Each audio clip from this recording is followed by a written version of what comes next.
அனைவருக்கும் வணக்கம். இந்த வகுப்பறையில் நம்ம குரூப் 4ல் கேட்ட ஒரு கேள்விக்கு பதில் காண போகிறோம். தந்தை வயது தனது மகன் ரோனித்தை விட 4 மடங்குகள். 8 ஆண்டுகளுக்கு பிறகு அவரின் வயது மகனின் வயதை விட 2.5 மடங்கு அதிகம் எனில் மேலும் 10 ஆண்டுகளில் அவரின் வயது மகனின் வயதை விட எத்தனை மடங்குகள் அப்படின்ட்டு கேட்டிருக்கு. அப்போ நம்ம மகன் வயதை நம்ம எக்ஸ்ன்ட்டு எடுத்துக்கிடுவோம். இப்போ தந்தையினுடைய வயது அந்த மகனுடைய வயதை விட 4 மடங்கு கொடுத்துருக்கு. அப்போ 4ஐயும் எக்ஸையும் பெருக்கு 4x.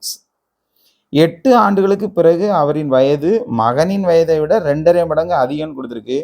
அப்போ 8 ஆண்டுகள் கொடுத்துருக்கிறதுனால 2 பேருடைய வயது கூடயும் 8 ஆண்டுகளை கூட்டுங்க. 4x கூட்டல் 8. இப்போ தகப்பனுடைய வயது மகன் வயதை விட 2.5 மடங்கு. அப்போ இந்த 2ஐயும் இதில் போடணும். அப்போ 2ஐயும் நம்ம கலப்பு பின்னத்தில் இருக்குது, தகா பின்னத்தில் மாற்றினோம்னா 5/2. இந்த 5/2 எக்ஸ் கூட பெருக்குவோம். அப்போ 5x/2 கூட்டல் 5/2 பெருக்கல் 8. 1 2 2 4 2 8. அடுத்த ஸ்டெப்பில் 4 5 20 எழுதிக்கிடுங்க. 4x கூட்டல் 8. இப்போ பார்த்தீங்கன்னாக்கி இங்கே 2 இருக்குது, பொது மடங்கு 2 எடுத்துக்கிடுவோம். 5x இங்கே 20 இருக்குது. அப்போ அது கீழே 1 இருக்கிறதுனால 2ஐயும் 20ஐயும் பெருக்கும் 40 ஈக்குவல் டு 4x கூட்டல் 8 பை 1 போட்டுவிடுங்க. இப்போ கிராஸ் பெருக்கல் பெருக்கலாம். அப்போ 8x கூட்டல் 16 ஈக்குவல் டு 5x கூட்டல் 40.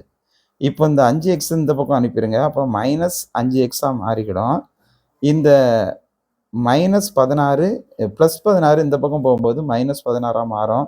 அப்போ 24 3x ஈக்குவல் டு 24. அப்போ x ஈக்குவல் டு 24/3 8. அப்போ எக்ஸினுடைய மதிப்பு கிடச்சிட்டு இப்போ என்ன கேட்டிருக்காங்கன்னா, மேலும் 10 ஆண்டுகளில் அவரின் வயது மகனின் வயதை விட எத்தனை மடங்குகள்னு கேட்டிருக்கு. அப்போ தகப்பனுடைய வயதில் இருந்து மகனுடைய வயதை நம்ம வகுக்கணும். அப்போதான் இந்த மடங்குகள் கிடைக்கும். அப்போ தந்தை வயது பார்த்தீங்கன்னாக்கி 4x ஏற்கனவே ஒரு 8 வருடம் பிறகுன்னு கொடுத்துருக்கு. அதுக்கப்புறம் நமக்கு கேள்வி 10 ஆண்டுகள் கழிச்சுன்னு கேட்டிருக்கு. அப்போ 10 கூட்டணும். அடுத்து மகனுடைய வயது எக்ஸ்ன்னு எடுத்துக்கிட்டோம். 8 ஆண்டுகள் +8 ப்ளஸ் அதே மாதிரி 10.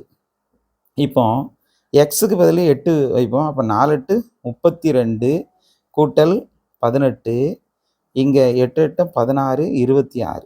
அப்போ 50/26 13 2 26 25 2 50. இப்போ வகுத்தோம்னாக்கி 1 13 13 மீதி 12 இருக்குது. 12/13. நமக்கு ஆப்ஷன் பி சரியான விடை. நன்றி, வணக்கம்.